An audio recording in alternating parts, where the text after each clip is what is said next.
Hi.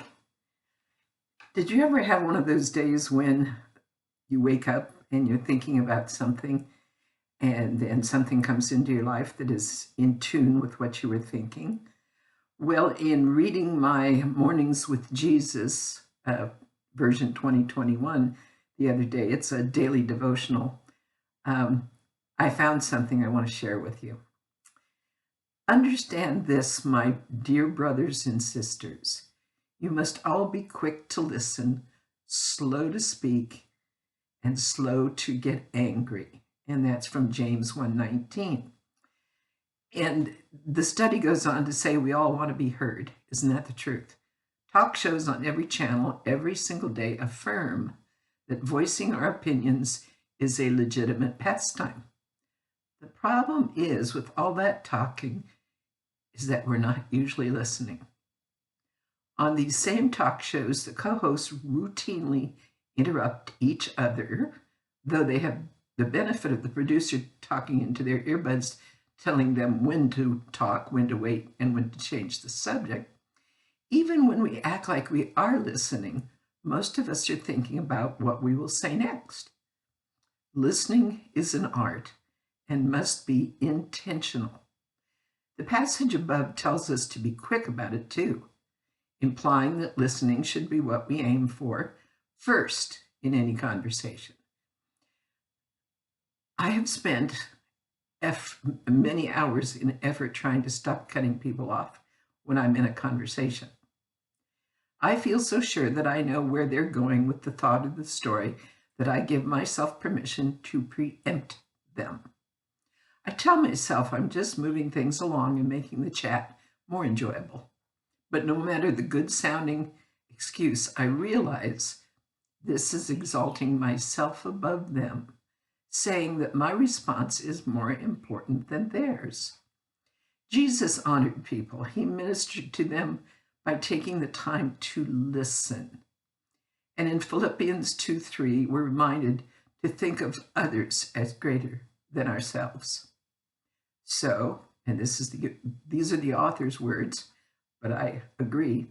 So I'm training myself to keep my mouth shut and my ears open. This way, I allow people to share their hearts and feel heard the way Jesus makes me feel when I talk to him. You know, this is a subject that's really near and dear to my heart because when I was training in Sacramento to become a law enforcement chaplain, I went to the first class with absolutely no expectations. But what I heard every night for 6 months as we walked out of the classroom was, it's not about you. Now, when we have children, it's all about them and they know it. And so we feed into that. So then we end up with these young people who don't listen, but just want to talk. In the many times that I've had to give bad news to people, the worst news they've ever heard, maybe the worst day of their life, the less I say, the better it is. I think that that can be a mantra for the rest of us. If someone is pouring their heart out to you, you have to be that supreme listener. This is not the time to ask questions. This is a time simply to listen. And you know, patience is a big thing in listening because their story, and they have to tell it, could last 15, 20 minutes, an hour.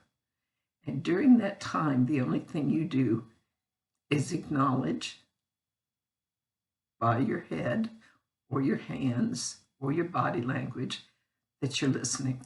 It's the greatest gift that you can give to someone, whether they're hurting or not, but especially for those who've been traumatized. The faith step for this, according to my daily journal, in your conversations today, let the Holy Spirit be like the talk show producer talking in your ear, reminding you to listen first.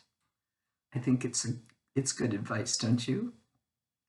I hope today someone will be sent to you. It'll be a divine appointment, and they have to talk about something, and you're going to listen, and it's not going to be about you. Have a blessed day.